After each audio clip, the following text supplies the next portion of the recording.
What's up, everybody? Thank you again for joining us, Breaking Bread, the podcast. Here we are. Thank you, my boy, my co-host, Chef Jay-Z, for being with us again. Here we are making history. We have a special guest today. His name is Leo. Leo, thank you. I want to thank you for being on our show, number one. Oh, yeah. Two, I want to thank you for showing us something beautiful. You know what I'm saying? Amazing. You got here. Yeah. You got here and you executed, and here we are, man. Tell us a little bit, not only about yourself, first and foremost. Thank you again. It's very special to have you. But two, tell us your get down, man. Where you came from, what made you choose this dish, all of that good stuff. We're here to help you enjoy this dish, and we want to hear about you. Oh, yeah. Well, first of all, thank you guys for having me. The reason why I chose this dish was just basically over the simplicity. It was kind of like one of the first dishes that I was able to master when I kind of first started cooking. What age? I was young, bro. I was probably when I started cooking. I was like 13. Okay. And then because I kind of grew up in I'm gonna say a broken home kind of a little bit. My mom had left us. Things are rough. Yeah. I grew up in the city of Amani. I was born and raised.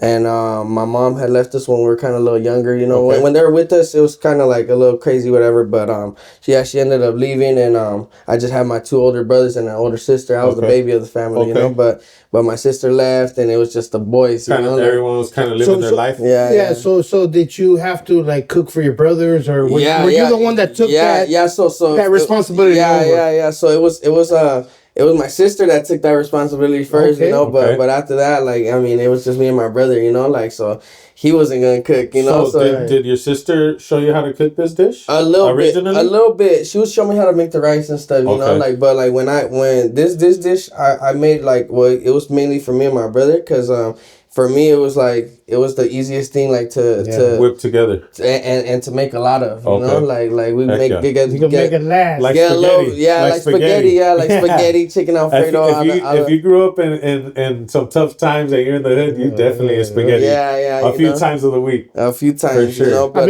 just looking at it right now, Leo, that's an amazing dish. Yeah. Thank you. Yeah. Chef Leo right here. Chef Leo. It looks like throughout the years you probably took it to another level as you kind of mastered it. Yeah, right. Yeah. It was just like I said, it was a lot of trial and error. Man, we used to the rice used to be hard, and I'd be cooking it and everything, crunchy rice or too sticky or whatever, But after a little while, I started getting it down, and I finally got it down to the T, There we go. That's what you call to the T, my G's. Man, Man, that looks good. Tell us where you grew up. You said you grew up in the city of El Monte, which is pretty personal to me because I did as well. But tell us a little bit about you mentioned maybe there was some rough times. Right. I want to know did you start cooking kind of to forget about those bad times, or kind of take you on a different level, or did you start cooking out of necessity, or how did that? Yeah. So essentially at first it was just for the necessity, but and through that, I found it very therapeutic, and being once I was right there whipping it up, it ain't nothing better than once you get it down and you eat some good food, now it's almost like a trophy. Boom, it's exactly this. Okay. It's like a trophy. So that's how it was for me. And then like I said, and I saw when we're talking about it, you guys said you guys had made albondigas already. That was my brother's favorite shit right there, So I was I was gonna pick that, but that kind of little personal connection. Yeah, but this was right after it, So that's why I was I picked this. Leo, take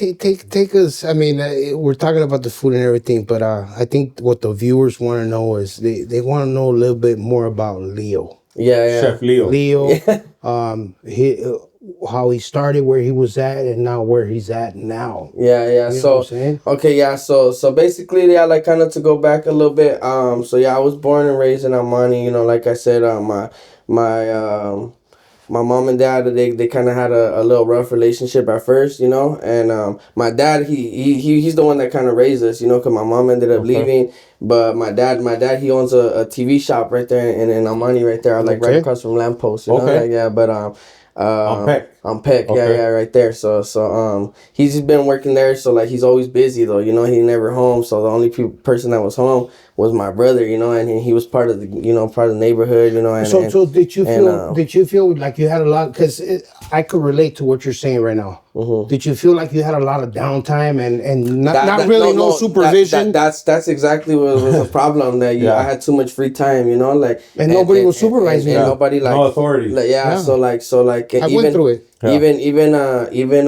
like the like I said, the cops were so familiar with me like since a little kid because of my brother. They would come and raid the house and like things like that, and they knew me. Sometimes they would raid the house and my parents wouldn't even be there, like and so I would just be right there, and the cops knew like that they were gonna come back, and they were so kind of like, because they could have just took us in reality, but they would just leave me there with my sister, and she was not even like of age, she was just like 16, 17, you know, but to them they were like, she's old enough to watch them, like she could do the job, but which in families like our own, I think minority families, let's say, I think that's common for our us to be just at that right age in order to take care of ourselves, because our parents are working. I think most importantly, I think it's our parents struggling, because my mom went through it. My mom was single. Yeah. She had to work double shifts. Yeah.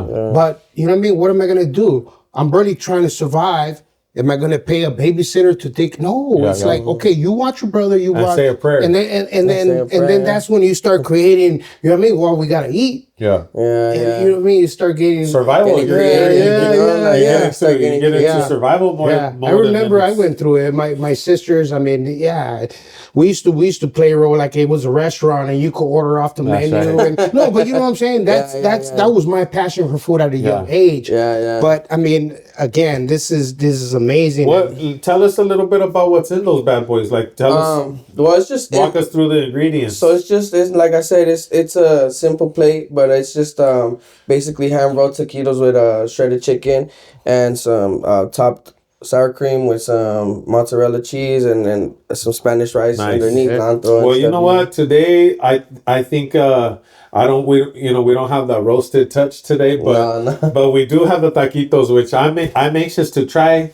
Chef Jay-Z. Absolutely. I'm sure you made a few taquitos in your days, right? Just a few, not many. Just a couple here and there, you know what I'm saying? But let's see how that tastes, my boy, and break bread. Yes, absolutely. Let's do this.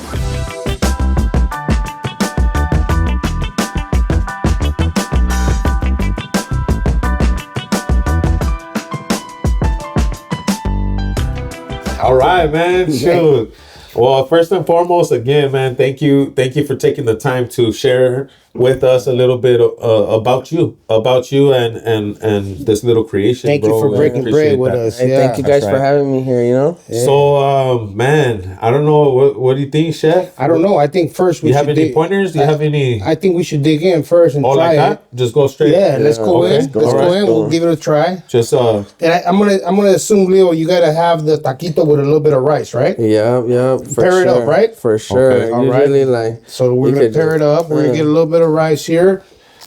What about do we have any type of hot sauce like Valentina, or I mean, I don't know about you guys, but I think just gonna. I think it's up to whoever is eating what they like. Got you.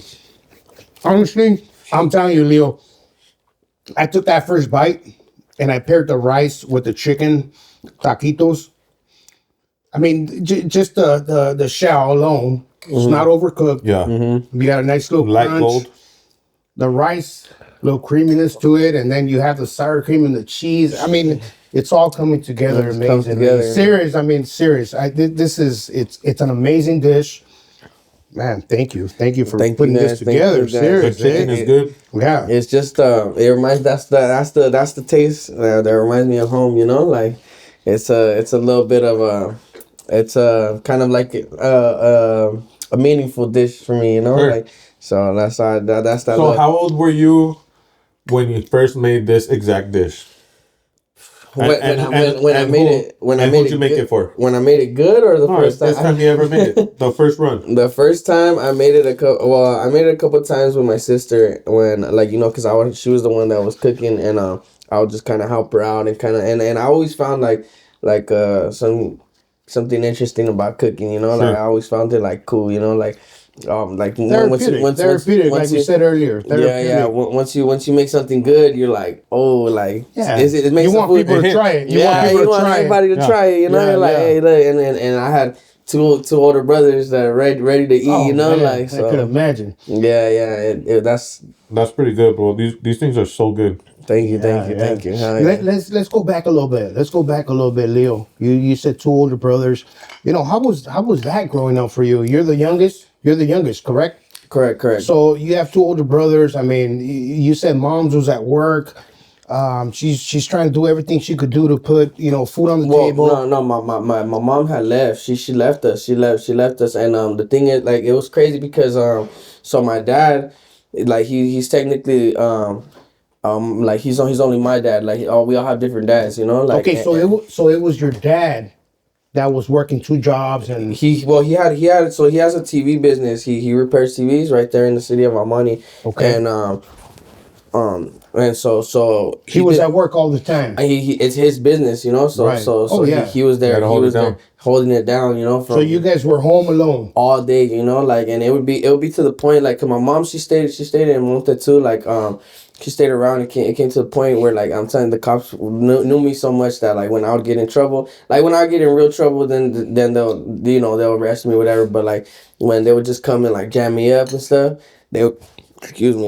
They would take me to my mom's house. You know, like they'd be like, "Oh, I'm taking," because if they take me home, they know I'm just gonna leave. You know, like and so they knew, like they'll take me to my mom, and I'll tell them, I'll be like, "Man, take me to the station, man." You know, like I don't want to. Why? Because mom was gonna, you know, she was gonna trip. Like she was still like that mother figure and stuff. You know, but I mean, she just wasn't around. You know, like, and then like we mentioned earlier, it was just too much free time. You know, like but. In all, to be honest, your mom wanted the best for you. Yeah, right. Mom they both did. They both did, and my dad, you know, he was a good dad. Like he wasn't like someone that was gonna be like, oh, like hit me or like, you know, things like that. Like he was more like he would talk to me and stuff like that. Right. So like it would be school like you. Yeah, school me and like he always used to tell me this one thing. Like he'll be like because he knew I was always around messing around with my brother. And he'd be like, man, like.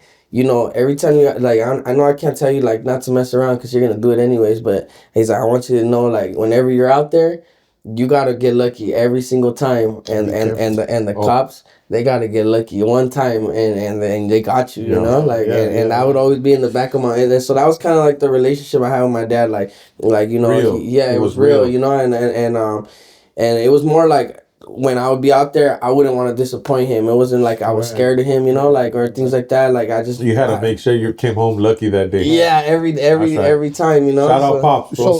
Sometimes we need that advice, you know, that real. So Leo, mom wasn't in your life? Nah, not really. Like she wouldn't be around or nothing. Like even now, I got my two kids and everything, and like it's like they only see my dad. No grandma. Yeah, like. So how was that for you? I'm asking because. My mom for me is everything. Yeah. You know what I'm saying? My dad wasn't there in my life. Yeah, which I think it affected me, but it didn't really. Yeah. Because my mom gave me that double love, unconditional love. Right. How was that for you as far as not growing up with moms? Well, it was. I'm sorry. So Pops raised you, your brothers, and your sister. So that's what I was gonna say. So those are technically not even his kids, you know. Like and my mom, cause my mom she just got up and bounced one day, you know. Like and like we're all right there, you know. My dad's already. We got the house on Penmar, you know. Like and we're right there, like and you know my dad he's like. He's like a robot, you know. He's from Guadalajara, you know. Like he don't. He's just a worker. He's just a worker. Like he don't like through everything, through all the like trauma, whatever we've been through. Like he always just kept the gang. He never changes it up. Kept the gangster. Well, he was trying to provide. And he was just whatever I had to do to provide. Yeah, and so she just left, and we were just alone right there. And my sister, she at the time. She joined the army when she was like 17, and she just bounced, you know, like she did good. She did good for herself, you know. But that was a strong part of you growing up. Your sister, yeah. She was like the backbone at that time. Yeah, and now she left to the army, and now I'm just at home. With now little Leo's right there, but it was time for you to step up. Yeah, right. That's and right. so like And my oldest brother, he passed away a couple years ago, and sorry about that. And yeah, he actually he overdosed right there at my right there in front of me, you know, like and he doesn't even really like, he never really did like stuff like that, you know, like I was the one kind of like going through a little rough patch, and I was taking these little pills and stuff like that, you know, and he had just came home one day, and he was drinking, and he had seen me, and you know, I was already right there, kind of like out of my zone, you know, and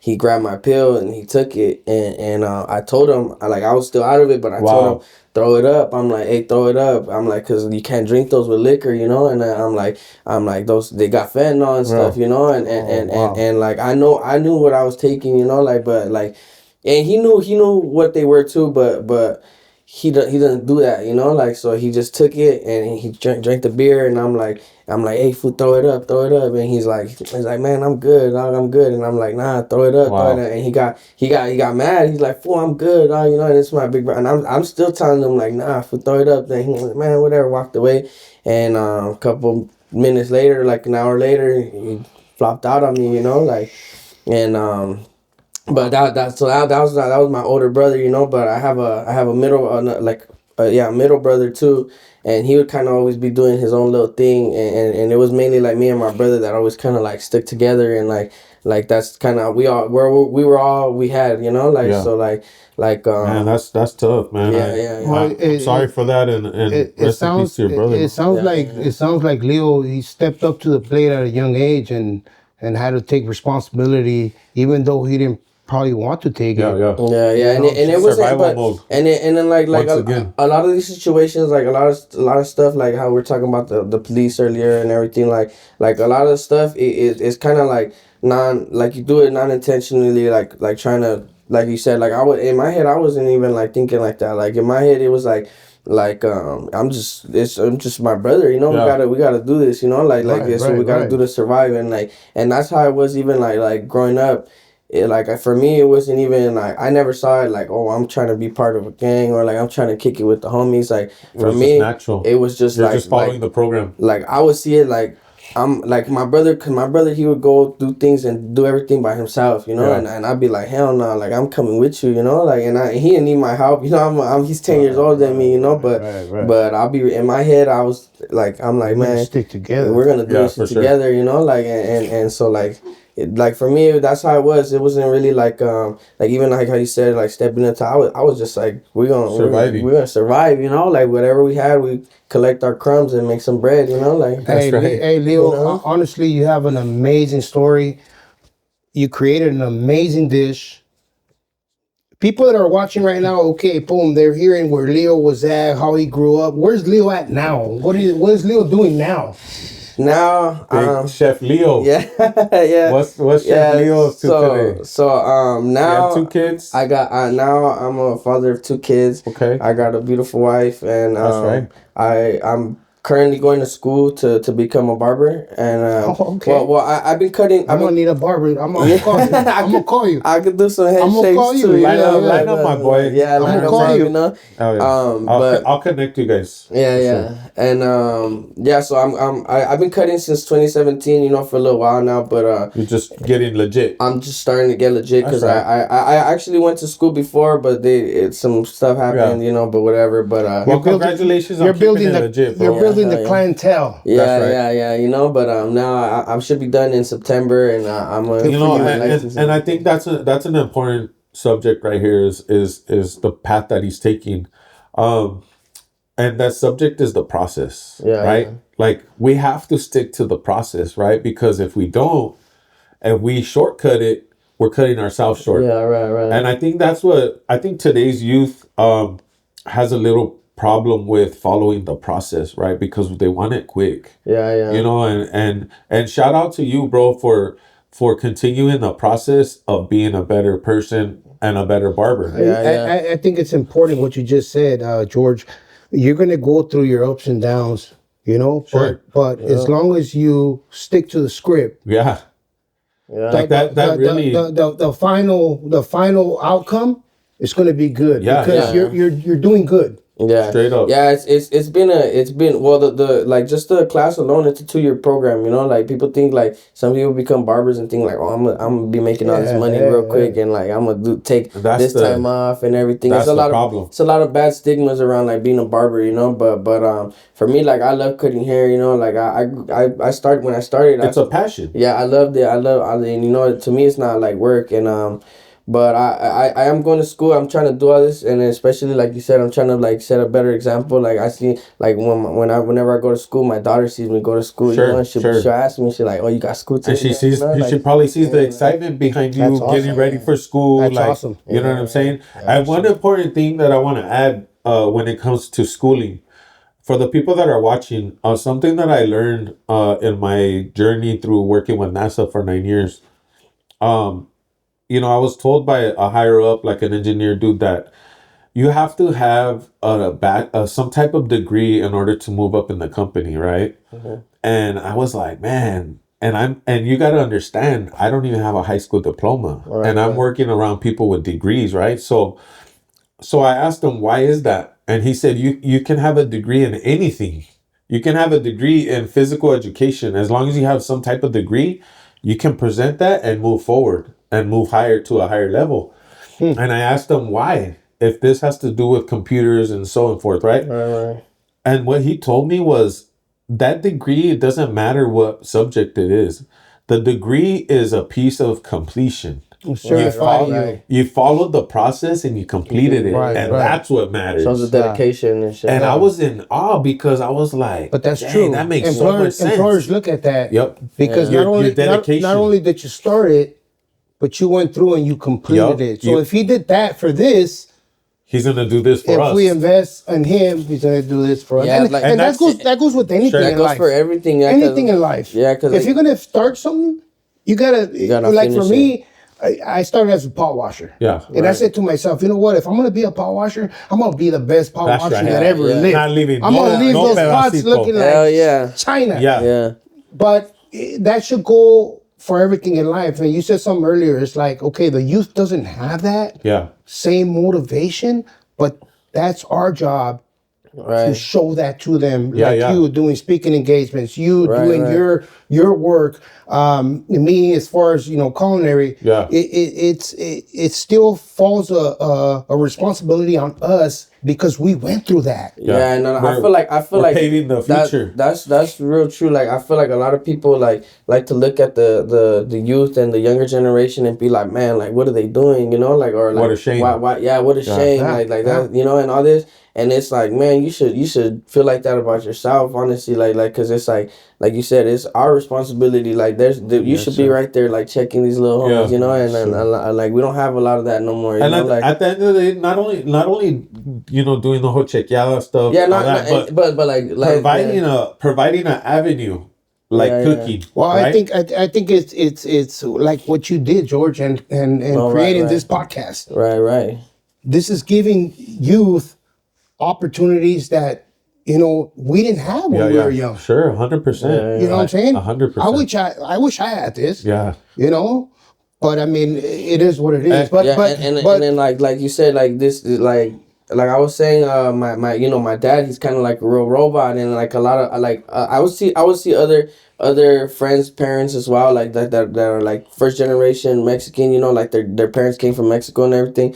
Like a lot of them will be like that, like they don't really talk about like mental health and all that kind of stuff, and it's more like they're just happy to be here, and like every day you got to get to work, and you got to do this, like I feel like this is a really good opportunity for people to come and like talk about mental health and talk about and show some light, because like it's not, I feel like it's not talked about a lot, and like you said, I never really found a thing like not having my mom and stuff, but like I would see it when now that I'm older, I see it more than ever, because like I would see it when I would go to my friends' houses and they have their moms right there, and like I would be like, damn, like it was crazy, because like a lot of the homies, like their dads would be like kind of on drugs or whatever, and I would still see their dad come around bringing them stuff and whatever there, and still being the dad, and I'd be like, damn, like the person that's supposed to love you the most in this world, like she left me, you know, like, and I'd be like, it's crazy, you know, but Leo, congratulations, Leo, you're an amazing person. Oh, yeah. Again, beautiful dish. Well, I mean, I know I could speak for George as well. Thank you for coming on this podcast and just giving your story. And if you could tell anybody watching right now, we're gonna end it. If you could have anybody watching that maybe went through what you went through or is going to through what you went through, what could you tell them as far as advice? Hey man, let them know. Let them know. See? The rain don't last forever, you know, and Nice. it's always good to reach out and you know, talk to your inner circle and try to talk to people. If you don't really have nobody, you know, you can try to just vent to yourself sometimes. That's why I started. Taquitos. Or make some taquitos that help you out, you know. But that's how I started even making music, like all of that, you know.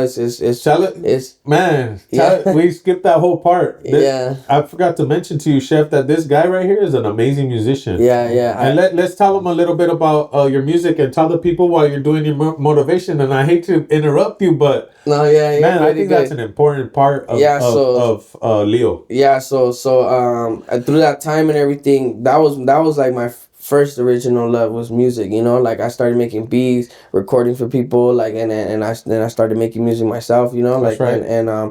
and like I said, I didn't have nobody to vent to. I didn't have, and like my brother was, you know, he's On tough guy, you know, yeah. like, and I would talk to him. We'd have talks and stuff, but like I said, I didn't have no one to like kind of talk to and stuff. So I started making music, Nice. and that's where I would you know, release everything, you know. And I have songs. I have songs where I talk about everything, you know, like everything that I go through, you know, everything that I talk about, like in my music, it's all like stuff that we're just for the people that maybe want to get a little bit closer to your story or maybe hear a little bit of that. Where can they find your music? So I be doing everything myself, you know. But I'm on all platforms. You can any streaming platform. You can. I'm gonna look that up too. Too sleazy and I wanna hear a little bit more about sleazy. your story. Yeah, too sleazy. Yeah, so the name it comes from my brother. So my brother, they used to call him Sleazy, you know, Okay. like and rest in peace to your brother, bro. You know. But I'm little Sleazy, so I'm like the second Sleazy. You're running with keeping that memory alive. Nice. Yeah, so Too Sleazy. That's it. Just Too Sleazy. Yeah. You could just the number 2 and Sleazy, and then all right, man. You can look it up on platforms.